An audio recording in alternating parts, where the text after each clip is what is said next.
Hello, my name is Iksan Prasetyo Utomo. I'm from Accounting Taxation, batch 2024. Before I start, I want to apologize because I'm not using a formal outfit because I already go back to my hometown.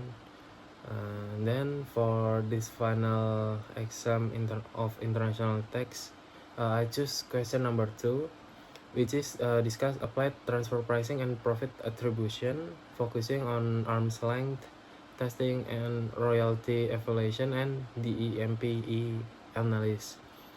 And this case involves PT Orion Manufacturing Indonesia, a subsidiary of a Korean multinational group operating as a routine distributor in Indonesia. PT Orion Manufacturing Indonesia earns revenue of 650 billion rupiah with an operating profit of 22 billion rupiah, resulting in a profit margin of around 3.38%. And the company also pays a 4.5% royalty to its parent company. And based on benchmarking, comparable independent distributors earn margins between 4% and 7%. And functional analysis shows that Orion Manufacturing Indonesia performs routine sales and logistic functions only, with no DEMPE activities. For the question A, arm's length evaluation. According to Article 9 of the OECD Model Tax Convention and the OECD Transfer Pricing Guidelines, a related party transactions must follow the arm's length principle, meaning profit should reflect the functions performed, assets used, and risk assumed.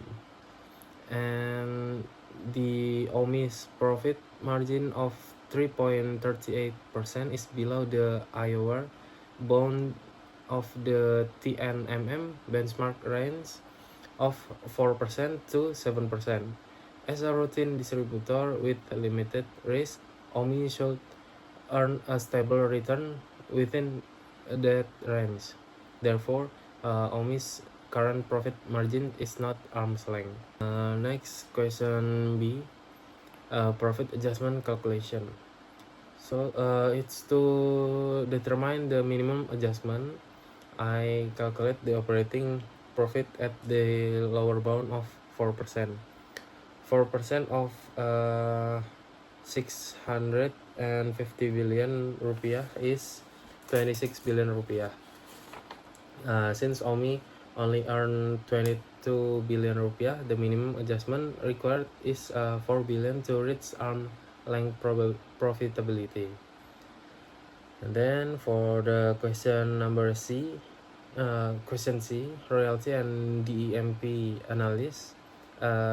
Next is I evaluate the 4.5% royalty using DEMP analysis as required under Chapter 6 of the OECD Transfer Pricing Guidelines.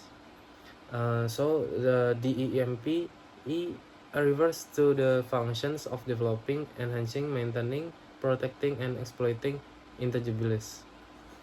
So in this case, OMI doesn't perform any DEMPE functions, and it only carries out routine distribution activities, while all intangibles are owned and controlled by the parent company.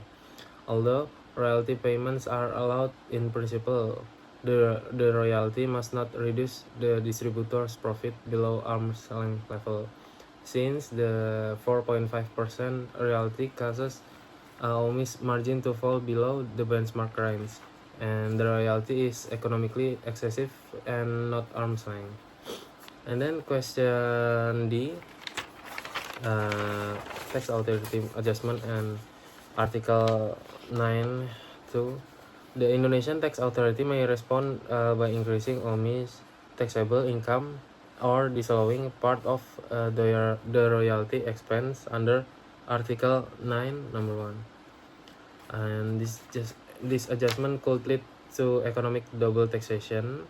To resolve this, Article 9 number 2 allows the residence country, like Korea, to make corresponding adjustment to provide Indonesia's adjustment is consistent with the arm's length principle.